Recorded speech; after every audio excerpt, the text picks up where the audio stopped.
unang kelang persyak ubolong ru unang parang bak jak sang kongres sak jela uba Roni Virndo mantaka sngi ulapan pau jak Kyrshan jak sinjam ka baka VVP kala sim hakade baka Jingïakhih Surok bandawa thongkam biang yaki langot ke officer ke wasyak wengkam bat ke balat toket ru yaki kam bamsap ukunum menteri nambak ka jela ubadiru MLA ke NPP usanjay sangma.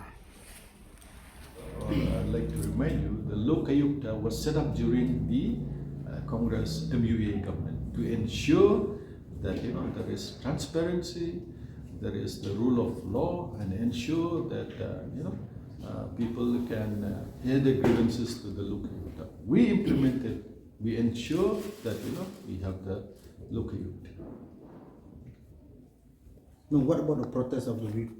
Well, yeah, we support.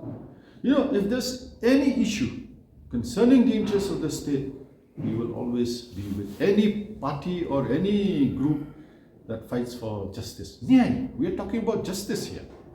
Nyayatra, Bharat Joro Nyayatra. The exact reason why they were removed, we will have to find out why they were removed. Because even members of the Lokayukta are human beings after all. Maybe they must have done something. We will find out.